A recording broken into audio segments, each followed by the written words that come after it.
ಕರುಣಾಮಯಿ ಎನ್ನುವುದು ನಿಜವೇ. ಆದರೆ ಎಷ್ಟೋ ವೇಳೆ ಅವರು ಬೆಳಗ್ಗೆ ಬಂದಂತ ಮುಮುಕ್ಷುಗಳು ಅಂತಂದ್ರೆ ಮುಕ್ತಿಯನ್ನ ಬಯಸುವವರು, ಅಂದ್ರೆ ಈ ಜನನ ಮರಣದಿಂದ ಬಿಡುಗಡೆಯನ್ನು ಬಯಸುವ, ಅಂದ್ರೆ ಮತ್ತೆ ಈ ಭಾವಬಂಧನಕ್ಕೆ ಬರಬಾರದು ಅಂತ ಆ ಮುಮುಕ್ಷತ್ವವನ್ನು ಬಯಸುವಂತವ್ರನ್ನ ನಾವು ಮುಮುಕ್ಷತ್ವ ಅಂದ್ರೆ ಮುಕ್ತಿ ಅಂದ್ರೆ ಜನನ ಮರಣದಿಂದ ಬಿಡುಗಡೆಯನ್ನು ನಾವು ಹೇಳ್ಬೋದು. ಹೌದು, ಆ ಆಸೆ, ಆ ಮುಮುಕ್ಷ ನಾವು ಒಂದು ವಚನ ಹೇಳ್ತೀವಲ್ಲ, ದಕ್ಷಿಣೇಶ್ವರ ಲೀಲಾ ಕ್ಷೇತ್ರ ಪರಮ ಪವಿತ್ರ,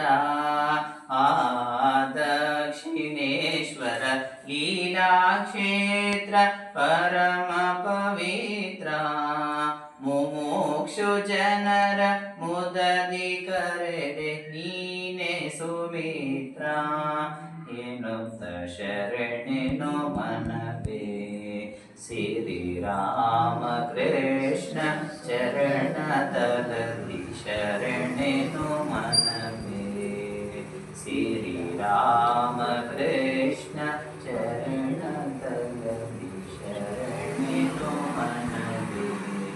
ಆ ದಕ್ಷಿಣೇಶ್ವರ ಲೀಲಾ ಕ್ಷೇತ್ರ ಮುಮುಕ್ಷು ಜನರನ್ನು ಕರಿತಾ ಇದೆ, ಬೀಸಿ ರಾಮಕೃಷ್ಣರು ಆ ದೇವಸ್ಥಾನದ ಯಾವುದು ಒಂದು ಬಿಲ್ಡಿಂಗ್ ಮೇಲೆ ಮುಂದೆ ಹೋಗಿ ಎಲ್ಲ ಸಾಧನೆ ಎಲ್ಲ ಮಾಡಿರ್ತಾರಲ್ಲ, 12 ವರ್ಷ ಸಾಧನೆ ಎಲ್ಲ ಮಾಡಿದ್ಮೇಲೆ ಅಯ್ಯೋ ನನ್ನ ಹತ್ರ ಯಾರು ಬರಲಿಲ್ಲ ಅಂತ ಅಳ್ತಾ ಇದ್ರಂತೆ, ಒದ್ದಾಡ್ತಿದ್ರಂತೆ, ಯಾರು ಶಿಷ್ಯರು ಬರಲಿಲ್ಲ ಅಂತ. ಆಮೇಲೆ ಒಬ್ಬೊಬ್ಬರೇ ಬಂದ್ಬಿಟ್ರು, ಒಬ್ಬೊಬ್ಬರೇ ಶಿಷ್ಯರು ಸ್ಟಾರ್ಟ್, 16 ಮಂದಿ ಶಿಷ್ಯರು ಗೃಹಸ್ಥ ಭಕ್ತರು ಒಬ್ಬೊಬ್ಬರೇ ಬರ್ಲಿಕ್ಕೆ ಆರಂಭಿಸಿದ್ರು.